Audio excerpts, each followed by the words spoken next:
Morning students,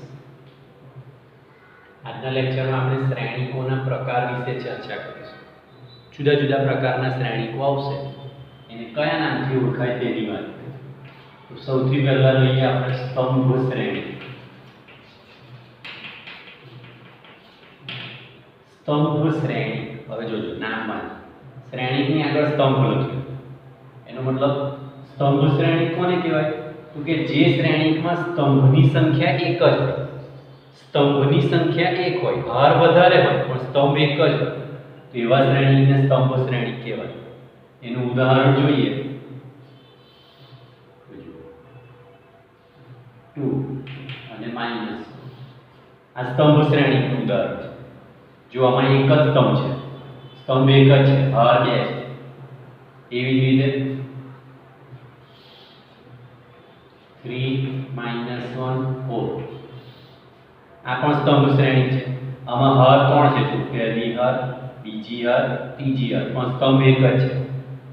તો જે શ્રેણીમાં સ્તંભની સંખ્યા એક હોય એને સ્તંભ શ્રેણી કહેવાય. હારની સંખ્યા વધારે હોય, આમાં હાર બે છે, સ્તંભ એક જ છે. આમાં હાર 3 છે, સ્તંભ એક જ છે.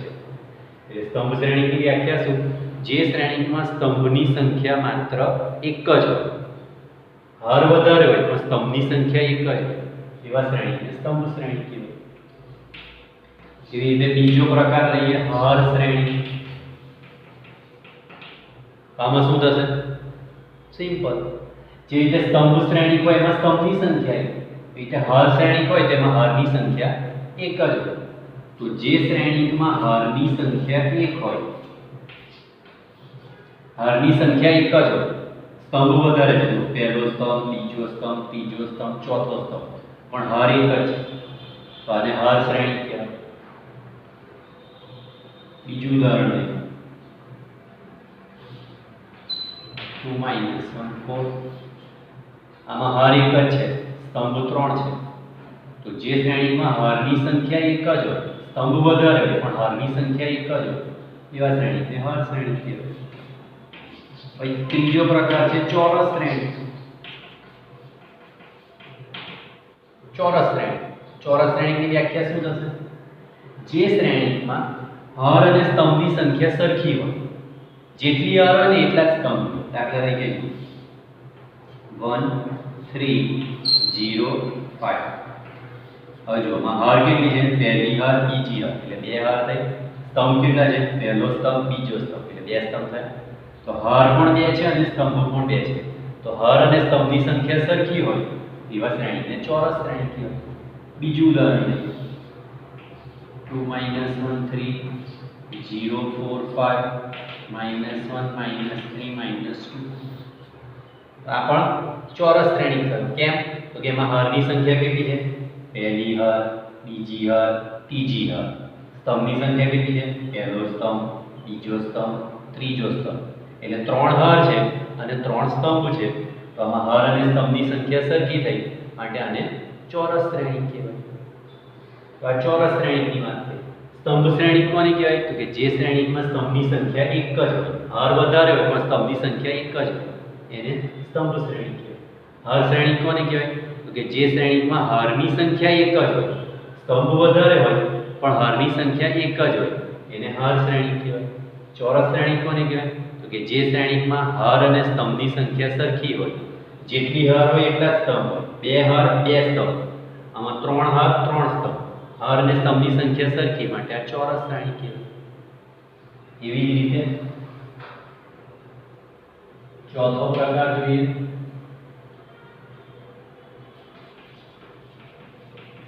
વિકર્ણ શ્રેણી. હવે વિકર્ણ શ્રેણી માટે તમારે ચોરસ શ્રેણીની વ્યાખ્યાને ધ્યાનમાં રાખવી પડશે. આ ચોરસ શ્રેણીમાં આ જે આંકડો છે ને આપણે ક્રોસમાં 1 અને 5, એવી રીતે 2 4 અને ઋણ 2, આ 2 4 અને ઋણ 2, 1 અને 5, આ જે આમ ક્રોસમાં લખેલા છે ને, ડાબેથી જમણી તરફ નીચે, ડાબેથી જમણી તરફ નીચે, તો એને વિકર્ણ ઘટકો કહેવાય. શું કહેવાય? વિકર્ણ ઘટકો. તો વિકર્ણ શ્રેણીની વ્યાખ્યામાં આપણે વિકર્ણ ઘટકોનો ઉપયોગ કરવાનો. આને વિકર્ણ ઘટક કીધા. એવી રીતે આમાં તો વિકર્ણ શ્રેણિકની વ્યાખ્યા શું છે? જે ચોરસ શ્રેણિકમાં, જોજો ચોરસ શ્રેણિક એટલે હર અને સ્તંભની સંખ્યા સરખી હોવી જોઈએ. જે ચોરસ શ્રેણિકમાં વિકર્ણ ઘટકો સિવાયના બધા ઘટકો શૂન્ય હોય. આ જે વિકર્ણ ઘટક છે એ સિવાયના બધા શૂન્ય હોય. વિકર્ણ ઘટક સિવાયના બધા ઘટક શૂન્ય હોય તો એને વિકર્ણ શ્રેણી કહેવાય. દાખલા તરીકે જોજો, અહીંયા 2 - 1 આ વિકર્ણ ઘટક થાય એ સિવાયના બધા જીવ. એ રીતે 3 4 5 આ વિકર્ણ ઘટક થાય 3 4 5 એ સિવાયના બધા શૂન્ય. તો જે ચોરસ શ્રેણી હોવો જોઈએ. કેમ? ચોરસ હશે તો જ વિકર્ણ ઘટક મળશે. લંબચોરસ હોય તો વિકર્ણ ઘટક ના મળે. હર અને સ્તંભની સંખ્યા સરખી હોવી જોઈએ તો જ વિકર્ણ ઘટકો મળશે. એટલે જે ચોરસ શ્રેણીમાં વિકર્ણ ઘટકો સિવાયના તમામ ઘટકો શૂન્ય હોય, વિકર્ણ ઘટકો સિવાયના તમામ ઘટકો શૂન્ય હોય એવા શ્રેણીને વિકર્ણ શ્રેણી કહેવાય. એવી રીતે વ્યાખ્યા આવશે અધિશ્રેણી. અધિશ્રેણી એટલે શું? તેમાં આપણે વિકર્ણ શ્રેણીનો ઉપયોગ કરવો પડશે. જો વિકર્ણ શ્રેણીના તમામ વિકર્ણ ઘટકો સરખા હોય, અહીંયા તો જુદા જુદા છે. વિકર્ણ ઘટકો 2 અને 1 છે, આમાં 3 4 અને 5 છે, એ સિવાયના બધા શૂન્ય છે. તો વિકર્ણ ઘટકો સરખા હોય અને તે સિવાયના ઘટકો શૂન્ય હોય તો એવા શ્રેણીને અધિશ્રેણી કહેવાય. દાખલા તરીકે જો વર્ગમૂળમાં 5 વર્ગમૂળમાં 5 આ વિકર્ણ ઘટકો સરખા થઈ જાય, એ સિવાયના બધા ઘટક શૂન્ય. એવી રીતે આમાં 2 2 2 વિકર્ણ ઘટકો સરખા થઈ જાય, એ સિવાયના બધા શૂન્ય. તો આ અધિશ્રેણીની વ્યાખ્યા છે. એટલે વિકર્ણ શ્રેણીકમાં આપણે ચોરસ શ્રેણીકનો ઉપયોગ કરવો. જે ચોરસ શ્રેણીકમાં વિકર્ણ ઘટકો સિવાયના બધા ઘટકો શૂન્ય હોય તે ચોરસ શ્રેણીકને વિકર્ણ શ્રેણી કહેવાય. અને અધિશ્રેણીકમાં આપણે વિકર્ણ શ્રેણીકનો ઉપયોગ કરવો. જે ચોરસ શ્રેણીકમાં તમામ વિકર્ણ ઘટકો સરખા હોય અને એ સિવાયના બધા ઘટકો શૂન્ય હોય તેવા શ્રેણીને અધિશ્રેણી કહેવાય. પછી લઈએ આપણે એકમ શ્રેણી. તો એકમ શ્રેણીમાં અધિશ્રેણીનો ઉપયોગ કરો. જો અધિશ્રેણીના તમામ વિકર્ણ ઘટકો સરખા પણ એક હોય, એક વિકર્ણ ઘટકો સરખા પણ એક જ હોય, બાકીના બધા જીવ, તો આને એકમ શ્રેણી કહેવાય. 1 1 1 બાકીના બધા જીવ, આ એકમ શ્રેણી.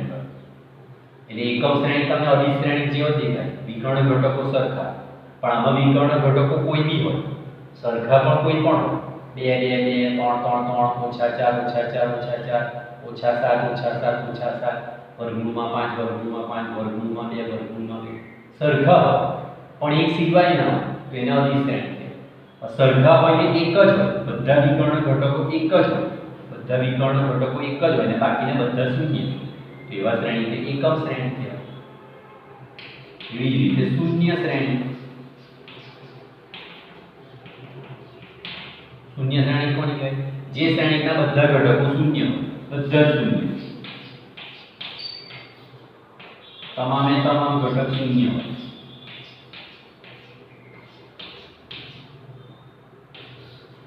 અને શૂન્ય શ્રેણી. તો આ વિકર્ણ શ્રેણી, અધિશ્રેણી, એકમ શ્રેણી અને શૂન્ય શ્રેણીની વાત. ફરી જોઈએ, વિકર્ણ શ્રેણી માટે આપણે ચોરસ શ્રેણીને યાદ કરવો પડે. જે ચોરસ શ્રેણીના વિકર્ણ ઘટકો સિવાયના બધા ઘટકો શૂન્ય હોય તે ચોરસ શ્રેણીને વિકર્ણ શ્રેણી કહેવાય. અધિશ્રેણીમાં આપણે વિકર્ણ શ્રેણીનો ઉપયોગ કરવો. જો વિકર્ણ શ્રેણીના તમામ વિકર્ણ ઘટકો સરખા હોય અને તે સિવાયના બધા શૂન્ય હોય તો એને અધિશ્રેણી કહેવાય. અને ચોરસ શ્રેણીથી બી ઓળખાય. જે ચોરસ શ્રેણીના તમામ વિકર્ણ ઘટકો સરખા હોય અને તે સિવાયના બધા શૂન્ય હોય એને અધિશ્રેણી કહેવાય. એકમ શ્રેણી. જે ચોરસ શ્રેણીના તમામ વિકર્ણ ઘટકો એક હોય, એક, અને તે સિવાયના બધા શૂન્ય હોય એવા ઘટક એવા શ્રેણીકને એકમ શ્રેણીક કહેવાય. અને શૂન્ય શ્રેણીક કોને કહેવાય? જે શ્રેણીકના બધા જ ઘટકો શૂન્ય, તો એને શૂન્ય શ્રેણીક કહેવાય. હવે વિકર્ણ શ્રેણીકને તમે ડાયાગોનલ મેટ્રિક્સ તરીકે પણ ઓળખી શકો.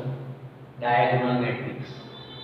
એવી રીતે એકમ શ્રેણીકને તમે આઇડેન્ટિટી મેટ્રિક્સ તરીકે ઓળખી શકો. એટલે એનો સંકેત છે I. અને શૂન્ય શ્રેણીકને O એટલે કે શૂન્ય શ્રેણીક તરીકે ઓળખી શકાય.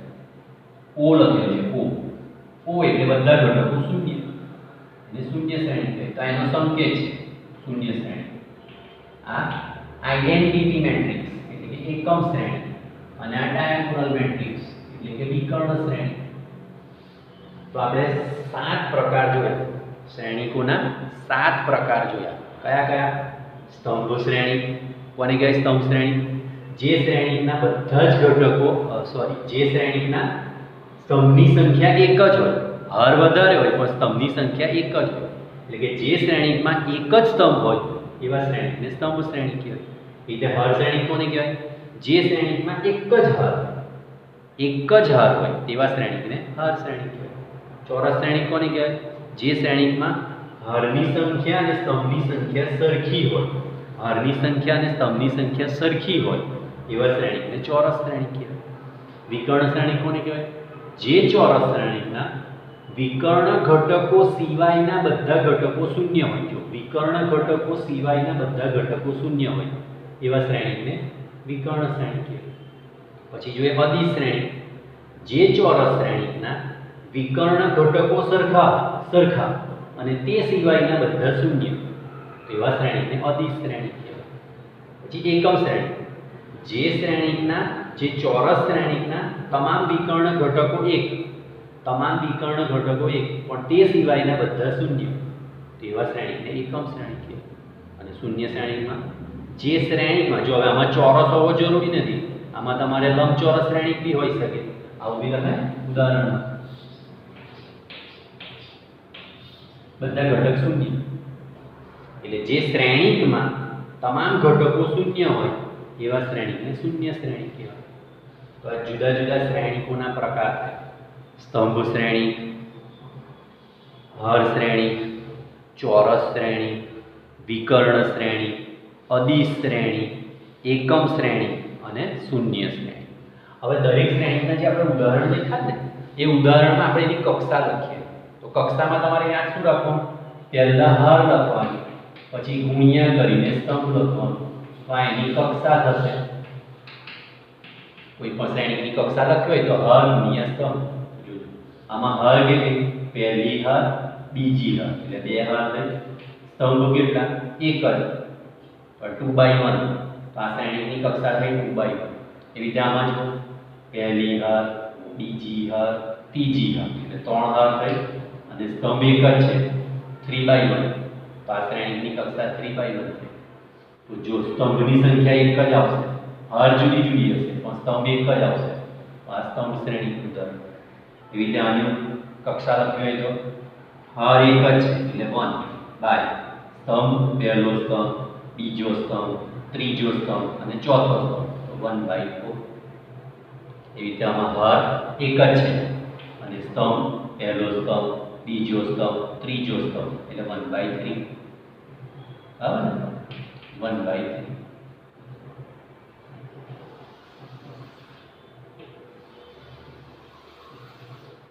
હવે આમાં જો ચોરસ શ્રેણી, હર ને સ્તંભની સંખ્યા સરખી. પહેલી હર, બીજી હર એટલે 2, પહેલો સ્તંભ, બીજો સ્તંભ એટલે 2, તો 2/2 થઈ ગયો. હર ને સ્તંભની સંખ્યા સરખી. એટલે આમાં પહેલી હર, બીજી હર, ત્રીજી હર એટલે 3, પહેલો સ્તંભ, બીજો સ્તંભ, ત્રીજો સ્તંભ એટલે 3, 3/3 એટલે ચોરસ શ્રેણી થઈ ગઈ.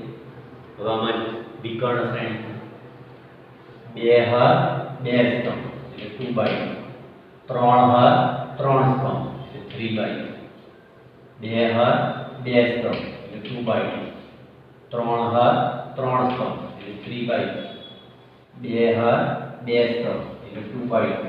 અને I2 પણ કહેવાય. I એટલે આઇડેન્ટિટી અને I2 એટલે 2 હર, 2 સ્તંભ વાળો એકમ શ્રેણી. એટલે આને I3 કહેવાય. 3/3 I3 કહેવાય. 3/3 3 હર અને 3 સ્તંભ વાળો એકમ શ્રેણી. આ એટલે આઈડેન્ટિટી એકમ શ્રેણી. અને આ શૂન્ય શ્રેણી 2 હર 2 સ્તંભ એટલે 2/2. આમાં 3 હર 3 સ્તંભ એટલે 3/2. આમાં 3 હર એક જ સ્તંભ 3/2. 3 હર છે, પહેલી હર, બીજી હર, ત્રીજી હર, અને સ્તંભ એક જ છે એટલે 3/1. તો આ જુદા જુદા શ્રેણીકોના પ્રકાર થયા અને દરેક શ્રેણીકની આપણે કક્ષા લખી. બરાબર. હવે એના ઘટકો કેટલા છે તે જોઈએ. આમાં કેટલા ઘટકો છે તો કે 1 અને 2, તો 2 એકા 2 થઈ ગયું. આમાં કેટલા ઘટકો છે 1 2 ને 3, તો 3 એકા 3 થઈ ગયું. આમાં કેટલા ઘટકો છે 1 2 3 4, 4 એકા 4 થયું. આમાં કેટલા ઘટકો છે 1 2 3, 3 એકા 3 થયું. આમાં કેટલા ઘટકો છે 1 2 3 4, તો 2 દુ 4 થાય. આમાં કેટલા ઘટકો છે 1 2 3 4 5 6 7 8 9, તો 3 તારી 9 થાય. એટલે એની કક્ષાનો તમે જે ગુણાકાર આપ્યો ને 3/3 2/2 1/4 1/3 3/1 2/, એનો ગુણાકાર કરશો અને જે સંખ્યા મળશે ને એ શ્રેણીના ઘટકોની સંખ્યા છે. તમને એવું પૂછે કે આ શ્રેણીમાં કેટલા ઘટકો છે તો કે એની કક્ષા 3/3 છે એટલે 3 તારી 9, તો આમાં 9 ઘટકો. આ શ્રેણીમાં કેટલા ઘટકો છે તો કે કક્ષા 2/2 છે એટલે 2 × 2 4, તો આમાં 4 ઘટકો. આ શ્રેણીમાં કેટલા ઘટકો છે 2 × 2 4, 4 ઘટકો. તો આવી રીતે તમને કક્ષા અને ઘટકોની સંખ્યા મેળવી શકો.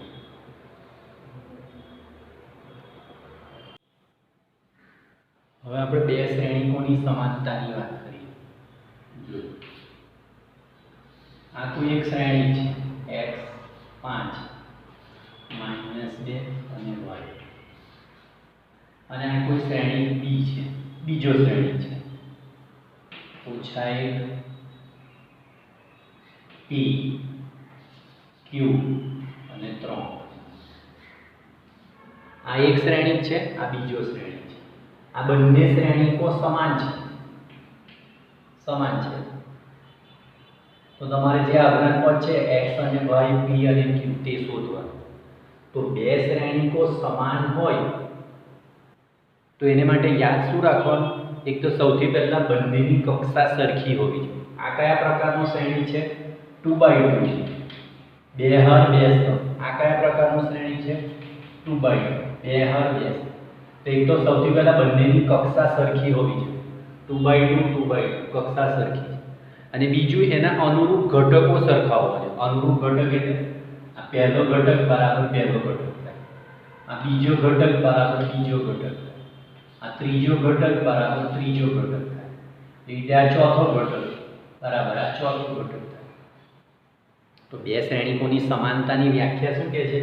પહેલા તો બંને શ્રેણીકોની કક્ષા સરખી હોવી જોઈએ, અને બીજું એ બંને શ્રેણીકોના અનુરૂપ ઘટકો સરખા હોવા જોઈએ. તો એ શ્રેણીકો સમાન છે એવું કહેવાય. તો અહીંયા આ બે શ્રેણીકો સમાન હોય તો x કેટલો મળે? પહેલી હર પહેલો સ્તંભ, તો પહેલી હર પહેલો સ્તંભ એટલે માઈનસ x ની કિંમત -1 થઈ. એવી રીતે y ની કિંમત y હર બીજી હર બીજો સ્તંભ, બીજી હર બીજો સ્તંભ, તો 3, y બરાબર 3 થયો. એવી જ રીતે p બરાબર પહેલી હર બીજો સ્તંભ, પહેલી હર બીજો સ્તંભ, તો p બરાબર 5. અને q બરાબર બીજી હર પહેલો સ્તંભ, બીજી હર પહેલો સ્તંભ, તો q બરાબર -2. તો જો બે શ્રેણીકો સમાન હોય તો તમને અનુરૂપ ઘટકો સરખાવી દેવાના. x બરાબર -1, p બરાબર 5, q બરાબર -2 અને y બરાબર 3. તો આ એનો જવાબ થઈ ગયો. x, y, p અને q ની કિંમત શોધો. હવે જ રીતે તમને સમીકરણ સ્વરૂપે આપે. ધારો કે આ શ્રેણી A છે, x + y 2 - 3 અને 5, અને આ કોઈ શ્રેણી B છે 7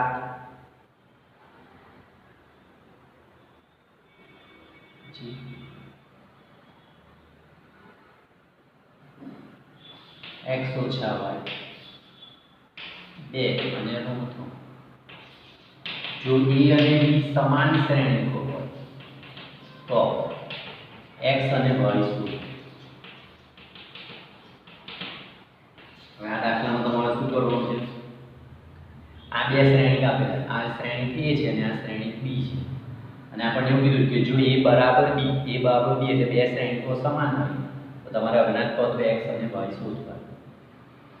તો અહીંયા a કયા પ્રકારનો છે? બે હર બે સ્તંભ એટલે 2x2 શ્રેણી થયો. b કયા પ્રકારનો છે? બે હર બે સ્તંભ એટલે એ પણ 2x2 પ્રકારનો થયો. એક તો પહેલા તો બંનેની કક્ષા સરખી થઈ ગઈ. બરાબર. હવે અહીંયા તો સમાન શ્રેણીકો આપેલા જ છે.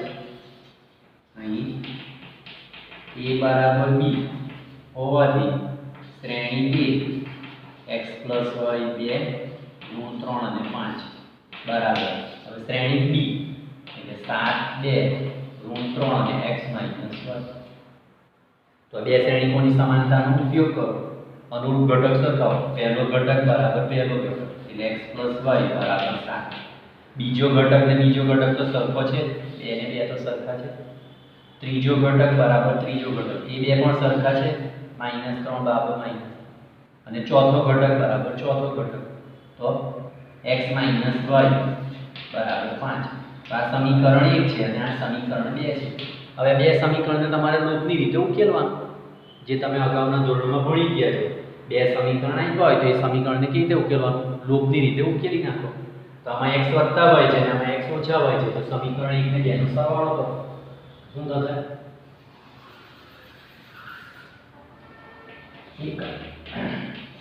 સમીકરણ 1 અને 2 નો સરવાળો કરો. તો સમીકરણ 1 માં જે x વધતા હોય વત્તા x ઓછા હોય બરાબર 7 વત્તા 5. આ ઓછા હોય ને વત્તા હોય x વત્તા x એટલે 2x, 7 વત્તા 5 એટલે 12. તો 2 વડે ભાગી નાખો. x બરાબર 26. હવે આ જે x ની કિંમત આવી એ સમીકરણ 1 અથવા 2 માં મૂકી દો. સમીકરણ 1 માં x બરાબર 6 મૂકતા મૂકો. સમીકરણ 1 એટલે x વત્તા y બરાબર 7. તો x ની જગ્યાએ આપણે 6 મૂકી દઈએ. હવે 6 ની બાજુ પર લખો તો 7 ઓછા 6 એટલે y કેટલો આવ્યો? 1. x અને y તમને મળી. x બરાબર 6 આવ્યો, y બરાબર 1. હવે મૂકી દઈએ. 6 વત્તા 1 એટલે 7 થઈ ગયા અને 6 ઓછા 1 એટલે 5 થઈ ગયા. તો આ x અને y શોધવાનું. એટલે ટૂંકમાં તમને કોઈ પણ બે શ્રેણી કાપે અને બંને શ્રેણી સમાન હોય તો તમારે એના અનુરૂપ ઘટકો સરખાઈ દેવાના. અનુરૂપ ઘટકો એટલે શું? પહેલી હાર પહેલો સ્તંભ બાબો પહેલી હાર પહેલો સ્તંભ, પહેલી હાર બીજો સ્તંભ ને પહેલી હાર બીજો સ્તંભ. આ બે તો સરખા છે એટલે એને લખવાની જરૂર નથી. એ રીતે બીજી હાર પહેલો સ્તંભ બીજી હાર પહેલો સ્તંભ સરખો છે એને સરખાવવાની જરૂર નથી. બીજી હાર બીજો સ્તંભ ને બીજી હાર બીજો સ્તંભ આ બેને સરખાઈ એટલે તમને બે સમીકરણ મળે. આ બે સમીકરણને તમારે લોભની રીતે ઉકેલી નાખો એટલે તમને અજ્ઞાત પદો x અને y મળી જાય. કોઈ પણ બે સમીકરણ તમને કહો તમે આ રીતે કરી શકો. a b c 3 2 0 બરાબર 5 ઓછા 2 1 અને x y z. આ બે શ્રેણીકો સરખા છે તો તમારે અજ્ઞાત પદો શોધવાનું. તો જો આ કયા પ્રકારનું છે? બે હર છે અને 3 સ્તંભ છે એટલે 2/2. આ કયા પ્રકારનું છે? બે હર છે અને 3 સ્તંભ છે એટલે પણ 2/2. તો જો બેની કક્ષા સરખી થઈ. હવે અનુરૂપ ઘટકો સરખાઈ તો શું થાય? પહેલો ઘટક બરાબર પહેલો ઘટક એટલે e બરાબર 5 હોય. એ રીતે બીજો ઘટક બરાબર બીજો ઘટક b બરાબર 2 થાય. ત્રીજો ઘટક બરાબર ત્રીજો ઘટક c બરાબર 1 થાય. ચોથો ઘટક બરાબર ચોથો ઘટક એટલે x બરાબર 3 થયો. પાંચમો ઘટક બરાબર પાંચમો ઘટક y બરાબર 2 થયો. અને છઠ્ઠો ઘટક બરાબર છઠ્ઠો ઘટક z બરાબર 0. આ તમને અનુરૂપ ઘટકો મળી ગયા. a બરાબર 5, b બરાબર 2, c બરાબર 1, x બરાબર 3, y બરાબર 2 અને z બરાબર 0. એટલે તમને બે શ્રેણીકો સરખા આપેલા હોય તો તમારે એના અનુરૂપ ઘટકોને સરખાઈ દેવાના. અનુરૂપ ઘટકો સરખા હોય એટલે તમને કિંમતો મળી જશે. કોઈ વખત તમને આવું સમીકરણ નહીં મળે તો તમારે સમીકરણને લોભની રીતે ઉકેલવાનું. કોઈ વખત તમને સીધી આવી કિંમતો મળી જાય, આવી સીધી કિંમત મળી જાય તમે ડાયરેક્ટ જ જવાબ લખી શકો.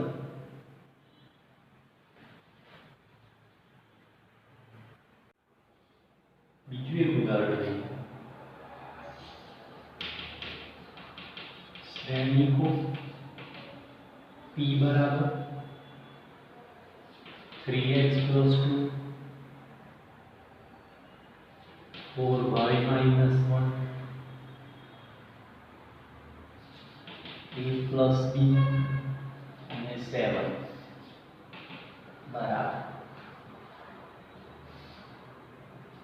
5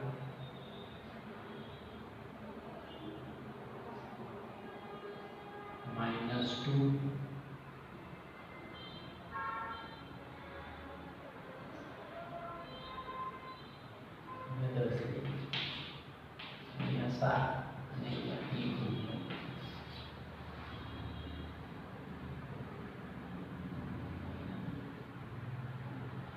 આ બે શ્રેણીકો સરખા છે શ્રેણીકો એક શ્રેણી બરાબર બીજો શ્રેણી હોય તો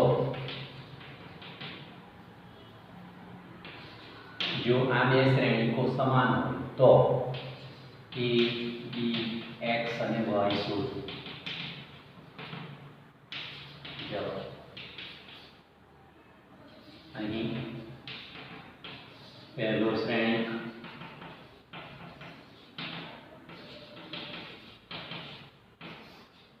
બરાબર બીજો શ્રેણીક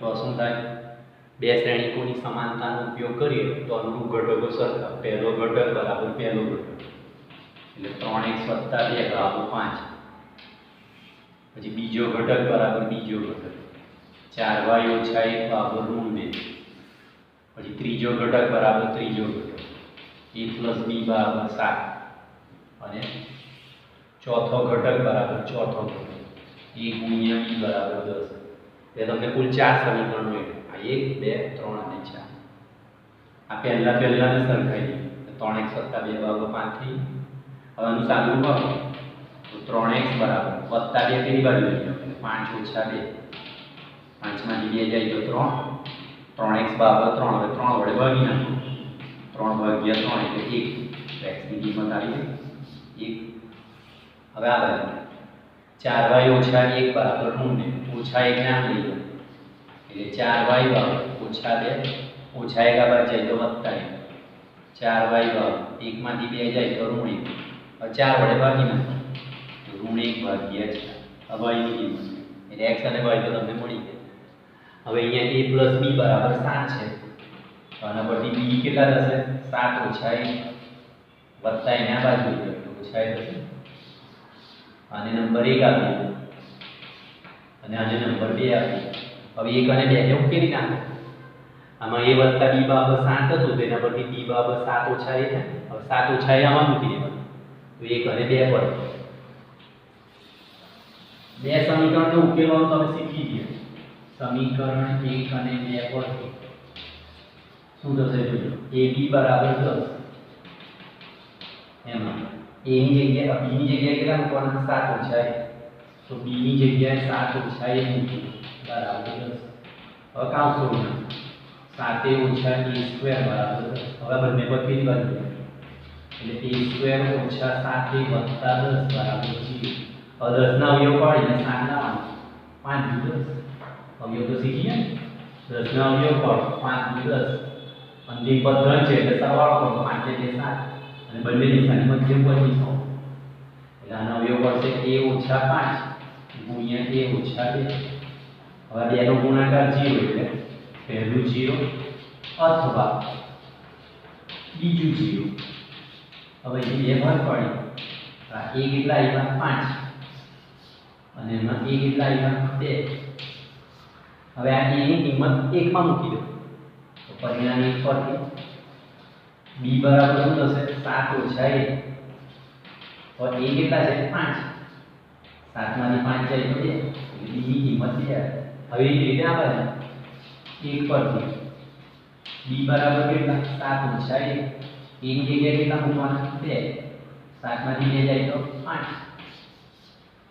એટલે જ્યારે a 5 ત્યારે b 2 અને જ્યારે a 2 ત્યારે b 5 એટલે અહીંયા તમને a અને b ની બે કિંમત મળે a ની કિંમત 5 હોય ત્યારે b ની કિંમત 2 અને a ની કિંમત 2 હોય ત્યારે b ની કિંમત 5 પણ x ને y તો એકલા જ મળ્યા x ની કિંમત 1 આવી ગઈ અને y ની કિંમત ઋણ 1/4 તો આ તમને જુદા જુદા બે શ્રેણીકો સમાન હોય તો અજ્ઞાત પદોની કિંમત શોધવાના દાખલાની પ્રેક્ટિસ અજ્ઞાત પદો તમારે કેવી રીતે શોધવાના તો કે જો બે શ્રેણીકો સમાન હોય તો એના અનુરૂપ ઘટકોને સરખાવી દેવાના એટલે તમને જુદી જુદી સમીકરણ સ્વરૂપે કિંમતો મળશે. આને તમે ઉકેલી નાખો એટલે x ની કિંમત મળી, આને ઉકેલી નાખો એટલે y ની કિંમત મળી, કેમ કે આમાં x અને y એકલા છે, જ્યારે આમાં બે ચલ છે a અને b, તો આ બેને ઉકેલવા પડે તમારે. આના પરથી b ની કિંમત 7 ઓછા a થઈ, ત્યાંમાં મૂકી દીધી, b ની જગ્યાએ 7 ઓછા a, કાંસ છોડીને સાદું રૂપાયું, અવયવ પાડ્યા, સમીકરણનો ઉકેલ કર્યો, તો a 5 અને a 2 આવ્યા. હવે એની કિંમત 5 મૂકીએ તો b 2 મળે, અને એની કિંમત 2 મૂકીએ તો b 5 મળે. તો અહીંયા બે જુદી જુદી a અને b ની કિંમત આવી, પણ x અને y ની કિંમત એક જ આવી. તો આ તમારો જવાબ થઈ ગયો. એટલે આવી રીતે તમને કોઈ પણ બે શ્રેણી આપે સમાન છે એવું, અને અજ્ઞાત પદો શોધવાનું કહે તો તમે આ રીતે એને સમીકરણ સ્વરૂપે ઉકેલી શકો. ઓકે.